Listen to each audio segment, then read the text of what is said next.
సింహరాశి వారికి ఈ వారం చాలా అనుకూలంగా ఉంది. ద్వితీయ లాభాధిపతి అయిన బుధుడు సప్తమంలో ఉన్నారు. ఏ పనైనా సరే మీ మాట తనంతోటే, మాట తీరుతోటే మీరు అన్నీ సాధించగలుగుతారు. ఏదైనా మనం విజయం సాధించగలం అన్న కాన్ఫిడెన్స్ లెవెల్ పెరుగుతుంది. అటు వృత్తి ఉద్యోగాలు కావచ్చు, వ్యాపారంలో కావచ్చు, ఏదైనా సరే మన నిలదొక్కోవాలి.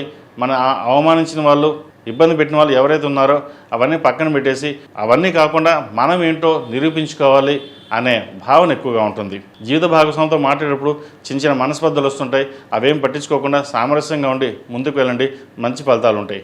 అదేవిధంగా నూతన వ్యాపారం ప్రారంభించాలనుకుంటారు. ప్రస్తుత పరిస్థితులు అంత అనుకూలంగా లేదు. ఉన్న ఉద్యోగం చేసుకుంటూ తర్వాత వ్యాపారం ప్రారంభించడం. అదేవిధంగా వ్యాపారంలో ఉన్నవాళ్ళు ఏదైతే చేస్తున్నారో ఫైనాన్షియల్ పరంగా కొన్ని జాగ్రత్తలు తీసుకోవాలి. సప్తమంలో బుధరాహులు ఉన్నారు. అష్టమంలో కుజుడు, రవి, శని ఉన్నారు. ఒక నిర్ణయాలు వచ్చేటప్పుడు ఫైనాన్షియల్ పరంగా ఎవరికైనా అప్పు కానీ మనం డబ్బులు ఇచ్చేటప్పుడు వాటి విషయం జాగ్రత్త వహించాలి. ఫైనాన్షియల్ పరంగా నష్టం ఉండే అవకాశం గోచరిస్తుంది. ఏదేమైనప్పటికీ మీ వరకు మీకు బాగున్నప్పుడు కూడా పక్కవారి సహాయం చేస్తామన్న ఏదైతే భావన ఉంటుందో అది మంచిదే. కానీ అది అన్ని వేళలా మంచిది కాదు. ఏదైనా అన్నదాన సత్రాలకి డొనేషన్గా ఇవ్వండి, చక్కగా మంచి ఫలితాలు ఉంటాయి. అదేవిధంగా విద్యార్థులకు ఈ వారం చాలా వరకు కాలం అనుకూలంగా ఉంది. ముఖ్యంగా ప్రభుత్వ సంబంధించిన ఎగ్జామ్స్ ప్రిపేర్ అవుతున్న వారికి, అదేవిధంగా మెడికల్, ఎంసెట్ ప్రిపేర్ అవుతున్న వారికి చాలా అనుకూలంగా ఉంది. కష్టానికి తగిన ప్రతిఫలం లభించే విధంగా గ్రహగతులు గోచరిస్తోంది. చక్కగా చదువు మీద శ్రద్ధ పెట్టండి. వీరికి అష్టమ శని నడుస్తుంది. అయినా సరే శని అష్టమంలో వీరికి చాలా బలంగా ఉన్నారు కాబట్టి ప్రయాణాల విషయంలో చక్కగా కలిసి వస్తుంది.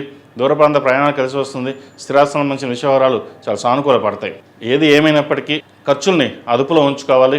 రూపాయి వస్తుంది కదని చెప్పేసి ఇంకో రూపాయి ఖర్చు పెట్టడం అంత భావ్యం కాదు. ఏదైనా సరే సేవింగ్స్కి ప్రాధాన్యం ఇవ్వండి. స్పెక్యులేషన్కి దూరంగా ఉండడం, షేర్ మార్కెట్ దూరంగా ఉండడం చెప్పదగిన సూచన.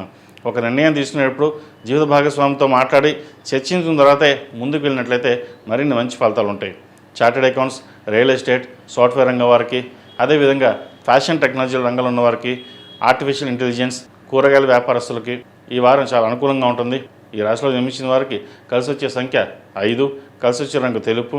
ఏదైనా పని మీద బయటికి వెళ్ళేటప్పుడు ఆదివారం కానీ బుధవారం కానీ వెళ్ళండి, మంచి ఫలితాలు సంప్రాప్తిస్తాయి. ఈ పూజస్టోర్.in పసుపు కుంకుమ నుంచి దేవతా విగ్రహాల దాకా అన్ని రకాల పూజలు, వ్రతాలు, గృహప్రవేశం, హోమాది శుభకార్యాలకు కావాల్సిన పూజా సామాగ్రి అంతా ఒక్కొక్క క్లిక్ తోనే మీ ఇంటి వద్దనే పొందండి. ఈ పూజస్టోర్.in